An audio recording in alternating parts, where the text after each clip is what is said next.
Rebuilding Sri Lanka நிதியம் சட்டபூர்வமானதா?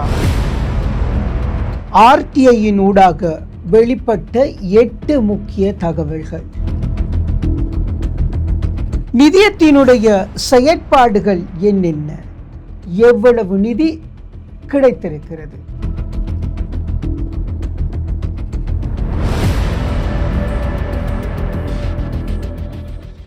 மகுடம் TV சொந்தங்களுக்கு வணக்கம். இது நோ டாபிக். நான் உங்கள் சேக். இன்றைய தினம் இந்த நோ டாபிக்ல நான் பார்க்க இருக்கிறது இந்த ரீபில்டிங் ஸ்ரீலங்கா. இந்த நிதியத்தை ஜனாதிபதி நிதியத்தின் கீழே ஜனாதிபதி நிதியமாக உருவாக்கி அதனூடாக வெளிநாட்டு உள்நாட்டு தனவந்தர்கள், முதலீட்டாளர்கள், விற்பனையாளர்கள், வியாபாரிகள், வெளிநாட்டில் இருக்கக்கூடிய இலங்கையினுடைய பிரச்சனைகள் எல்லாம் ரொம்ப நிறைய காசு அனுப்பி இந்த ரீபில்டிங் ஸ்ரீலங்காவின் ஊடாக டிட்வா சூறாவளிக்கு பின்னர் நாட மீள கட்டி எழுப்புறதுக்காக இந்த ரீபில்டிங் ஸ்ரீலங்கா நிதியம் உருவாக்கப்பட்டு நிறைய பணங்கள் வந்திருக்கிறது. ரீபில்டிங் ஸ்ரீலங்கா நிதியம் என்ன ஆகுது, என்ன நடக்குது, இவ்வளவு பணம் வருது? ஒவ்வொரு நாளும் ஜனாதிபதி ஊடக பிரிவினால் நிறைய புகைப்படங்கள், செய்திகள் ஊடக நிறுவனங்களுக்கு அனுப்பப்படுகிறது. இந்த நிறுவனம் இவ்வளவு தந்துச்சு, இந்த நிறுவனம் இவ்வளவு தந்துச்சுன்ற ஒரு பட்டியலிட்டு நிதி உதவி வழங்கப்பட்டிருக்கிறது. சர்வதேச நாடுகள் இவ்வளவு நிதி கிடைத்திருக்கிறது. இப்படியான விஷயங்கள் எல்லாம் சொல்லி நிறைய தகவல்கள் செய்திகளாக வந்திருக்கிறது. ஆனால் உண்மையிலுமே இந்த ரீபில்டிங் ஸ்ரீலங்கா நிதியம் சட்டபூர்வமானதா? இது எந்த இடத்திலிருந்து சட்டபூர்வமாக்கப்பட்டிருக்கிறது? இதுக்கு வாத பிரதிவாதங்கள், பேச்சுக்கள், எதிரான கருத்துக்கள், நிறைய விடயங்கள் பாராளுமன்றத்திலும் சரி எல்லா இடங்களிலும் வந்தது. ஆனால் நாட்டை கட்டி எழுப்புறம் அப்படின்ற ஒரு நோக்கத்தினால இந்த நிதியத்தை உருவாக்கி கொண்டு செல்றாங்க. இப்போ இந்த நிதியம் தொடர்பான சிக்கலான சில விடயங்களும் இருக்கு. இப்போ இந்த விவகாரத்தை பிபிசியினுடைய சிங்கள சேவை, பிபிசியினுடைய சிங்கள இணையதளம் ஆர்டிஐயினூடாக தகவல் அறியும் உரிமை சட்டத்தின் ஊடாக விசாரிக்கிறாங்க. இதனுடைய உண்மைத்தன்மை என்ன, இது எப்படி இருக்கும், இது எப்படி நடந்திருக்கும், இது இந்த அமைப்பினுடைய இந்த நிதியத்தினுடைய அங்கத்தவர்கள் யார், இந்த நிதியம் எந்த குழுக்களுக்கு கீழே வந்திருக்கிறது, இப்படியான நிறைய விஷயங்களை கோரி ஆர்டிஐயினூடாக பிபிசி சிங்கள சேவை ஒரு ஆர்டிக்கலை வெளியிடுறாங்க. குறிப்பாக இந்த ரீபில்டிங் ஸ்ரீலங்கா டிட்வா சூறாவளிக்கு பின்னர் மிகப்பெரிய ஒரு நிதியமாக உருவாக்கப்பட்டு இலங்கை மீள கட்டி எழுப்புவதற்கான ஏற்பாடுகள் எல்லாம் செய்யப்பட்டிருக்கிறது அப்படின்னு சொல்லியிருக்கிறது. அதன் அடிப்படையில் இந்த குழுவை நியமித்திருக்கிறாங்க.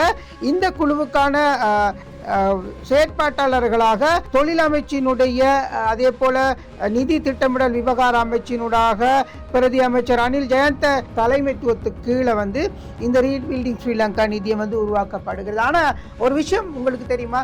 இலங்கையில் ஏற்கனவே ஜனாதிபதி நிதியம் ஒன்று இருக்கிறது. 2005ஆம் ஆண்டு இந்த ஜனாதிபதி நிதியம் ஒன்று உருவாக்கப்பட்டு அது செயற்பாட்டில் இருக்கு.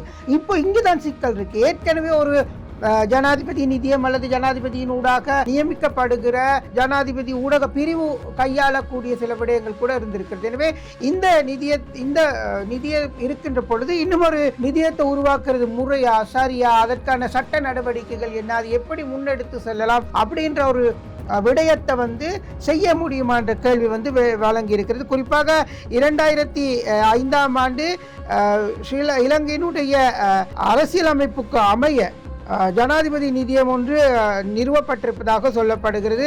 இதனூடாக நிதி வழங்குதல், நட்டையீடு கொடுப்பனவுகள், இப்படி பல விடயங்களை செய்கிறதா சொல்லப்பட்டிருக்கிறது.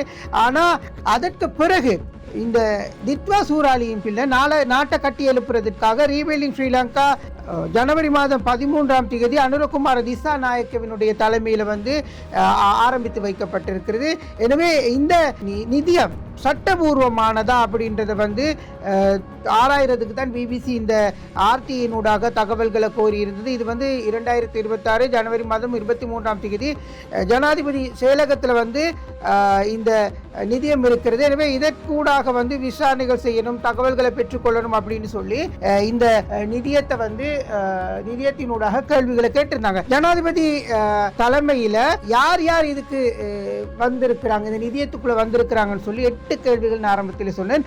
யார் யார் இந்த நிதியத்துக்குள்ள வந்திருக்கிறாங்க அப்படின்ற ஒரு விடயத்தை கேட்டறிந்திருக்கிறாங்க. எனவே இதனூடாக இந்த கேள்விகள் 2026 ஜனவரி மாதம் 30ஆம் தேதி கொடுக்கப்பட்டது அப்படின்னு சொல்லப்பட்டிருக்கிறது. எனவே இதனூடாக நிதியத்தினுடைய அந்த பதிவுகள் அல்லது நிதியத்தினுடைய முக்கிய நடவடிக்கைகள் முன்னெடுக்கப்பட்டிருக்கிறதா அப்படின்னு சொல்லி பார்த்தா இல்லைன்னு சொல்லி கருத்து வந்திருக்கிறது. எனவே இந்த விவகாரம் தொடர்பில் 2 விஷயங்களை வந்து தேடி இருக்கிறாங்க. குறிப்பாக இந்த நிதியம் வந்து செல்லுபடியான நிதியமா, இதற்கான தகவல்கள் தரவுகள் எங்கால வந்திருக்கிறது அப்படின்ற ஒரு விடயத்தை வந்து தேடி பார்த்துருக்கிறாங்க. குறிப்பாக வந்து ஜனாதிபதி அலுவலகத்தினுடைய எல்லைகளுக்குள்ள என்னென்ன வருது அப்படின்னு சொல்லியிருக்கிறாங்க. எனவே குறிப்பாக இந்த விவகாரம் தொடர்பில் நிறைய விடயங்களை வந்து ஜனாதிபதி ஊடக பிரிவு வெளியிட்டிருக்கிறது அப்படின்னு சொல்லப்பட்டிருக்கிறது. எனவே குறிப்பாக இந்த ரீபில்டிங் ஸ்ரீலங்கா நிதியத்தினுடைய தகவல்களை நாங்கள் தொடர்ச்சியாக பார்த்தோம்னு சொன்னால் இந்த நிதியம் எந்த நிறுவனத்துக்கு கீழே இயங்குது அப்படின்னு சொல்லி 2வது கேள்வி கேட்டிருக்கிறாங்க. அதற்கு வந்து இந்த நிதியம் வந்து ஜனாதிபதியினுடைய செயலகம், அதே போன்று ஜனாதிபதி நிதி அமைச்சினுடைய கட்டுப்பாட்டுக்கு கீழே வந்திருக்கிறது அப்படின்னு சொல்லி இருக்கிறாங்க.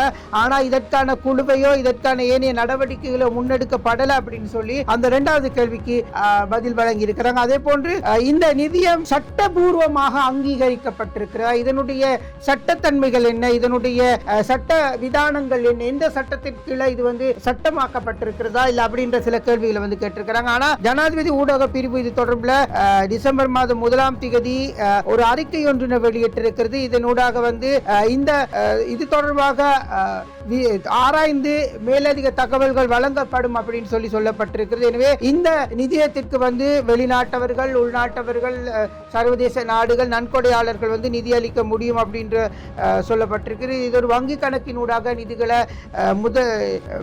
வைப்பு முடியும் அப்படின்னு சொல்லப்பட்டிருக்கிறது.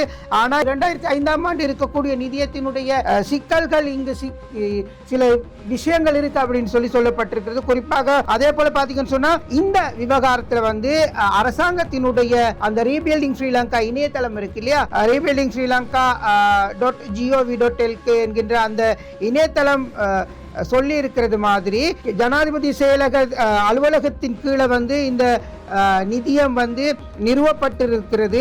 ஆனால் அந்த இணையதளத்தில் ரீபில்டிங் ஸ்ரீலங்காவினுடைய இணையதளத்தில் வந்து ஜனாதிபதி செயலகத்தின் ஊடாக அதனுடைய செயலகத்தின் ஊடாக வந்து இந்த நிதியம் நிறுவப்பட்டிருந்தாலும் அது தொடர்பான ஆதாரங்கள், தகவல்கள் எதுவுமே அந்த இணையதளத்தில் குறிப்பிடப்படலை அப்படின்னு சொல்லி கேள்விக்கான பதிலா வந்திருக்கிறது. எனவே அங்கும் இணையதளம் இருக்கு, இணையதளத்தில் தரவுகளோ தகவல்களோ இல்லை அப்படின்னு சொல்லப்பட்டிருக்கிறது. அதே போல யாரு இது கணக்காளர், எந்த கணக்காய்வாளரின் கீழே இது வரும், இதை யாரு தேடலாம், ஆராயலாம் அப்படின்னு சொல்லி கேட்டிருக்கக்கூடிய கேள்விக்கு சொல்லப்பட்டிருக்கிறது. இந்த 4வது கேள்விக்கான விடையாகவும் எப்படி இருந்தாலும் அந்த பிபிசிக்கு கிடைத்திருக்கக்கூடிய பதிலாக இருக்கிறது. இந்த ரீபில்டிங் ஸ்ரீலங்கா வந்து ஜனாதிபதி செயலகத்தின் ஊடாக ஒரு நிதியமாக நிறுவுவதற்கான எல்லா ஏற்பாடுகளும் செய்திருக்கிறது அப்படின்னு சொல்ற ஒரு விடயமும் இருக்கிறது. இதே போல பல விடயங்கள் வந்து இங்கே சொல்லப்பட்டிருக்கிறது. இந்த ரீபில்டிங் ஸ்ரீலங்கா நிதி தொடர்பில், இந்த நிதியம் தொடர்பில் பல விடயங்களை வந்து பிபிசி வெளிக்கொண்டு வந்திருக்கிறது. தகவல் அறியும் உரிமை சட்டத்தினூடாக எவ்வளவு நிதி கிடைத்திருக்கிறது, இதுவரைக்கும் எவ்வளவு நிதி இந்த ரீபில்டிங் ஸ்ரீலங்கா நிதியத்திற்கு கிடைத்திருக்கிறது என்கின்ற ஒரு விடயத்தை வந்து ஆர்டிஐயினூடாக, தகவல் அறியும் உரிமை சட்டத்தினூடாக கேட்டிருந்தாங்க. அதற்கும் வந்து பதில் கிடைத்திருந்தது. குறிப்பாக இதுவரைக்கும் எத்தனை பில்லியன்கள், எத்தனை மில்லியன்கள் இந்த நிதியத்திற்கு வழங்கப்பட்டிருக்கிறது என்பது தொடர்பில் தகவல்கள் தேவை அப்படின்னு சொல்லியிருந்தாங்க. இந்த தகவலுக்கு அமைய அந்த www.rebuildingSriLanka.gov.lk என்கின்ற இணையதளத்தினூடாக வெளியிட்டிருக்கப்படக்கூடிய தகவல் அடிப்படையில் 2026 பிப்ரவரி மாதம் 10ஆம் தேதி வரைக்கும் 6.072 பில்லியன்கள் வந்து நிதி உதவியாக கிடைத்திருப்பதாக சொல்லப்படுகிறது. அதே போல ரூபாய்களாக கிடைத்திருக்கிறது 6.072 பில்லியன்கள் வந்து கிடைக்கப்பட்டிருக்கிறது. அதே போல டாலர் மில்லியன்களாக 10.29 டாலர் மில்லியன்கள் வந்து இந்த நிதிக்காக கிடைக்கப்பட்டிருக்கிறது அப்படின்னு சொல்லப்பட்டிருக்கிறது. இவ்வளவு நிதி கிடைக்கப்பட்டிருக்கிறது. ஆனால் ஜனாதிபதியினுடைய இந்த ரீபில்டிங் ஸ்ரீலங்கா நிதியம் வந்து ஒரு உத்தியோகபூர்வமான நிதியம். அது எந்த அமைச்சுக்கு கீழே வருது அல்லது இதற்கான பதிவுகள் என்னென்ன, இந்த ரீபில்டிங் ஸ்ரீலங்காவின் நிதியத்தினுடைய குழுக்களினுடைய உறுப்பினர்கள் யாரு, அங்கத்தவர்கள் யாரு, இது உள்ளால வந்து நடக்கக்கூடிய விடயங்கள் அல்லது செய்யக்கூடிய நிதிகளை வந்து வழங்குற நேரமோ அல்லது உதவிகளை செய்யற நேரமோ இந்த ரீபில்டிங் ஸ்ரீலங்கா நிதியத்தினுடைய பொறுப்புகள் யார் யாருக்கு போகும், எவ்வளவு இது கையாளப்படும், எந்த முறையில் இது கணக்கு வந்து சமர்ப்பிக்கப்படுகிறது, ஒரு அறிக்கை சமர்ப்பிக்கப்படணும் சொன்னால் அதுக்கான நிதி தொடர்பிலான அந்த குழு இருக்கணும். அந்த குழுவின் ஊடாக இது எவ்வாறு கையாளப்படுகிறது? இப்போ இது 3 மாதங்கள் கடந்துட்டது. டிட்வா சூறாவளி நாட்டை தாக்கி 3 மாதங்கள் கடந்துட்டது.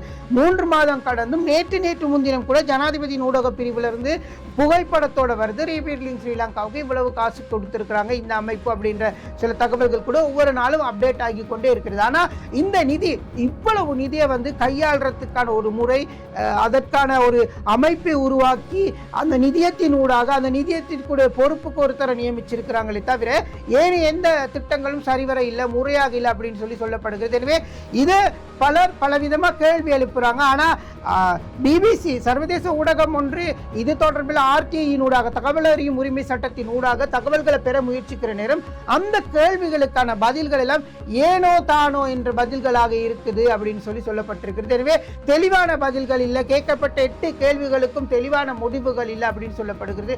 இவ்வளவு நிதி அரசாங்கம் இன்னும் சேகரித்து கொண்டிருக்கிறது.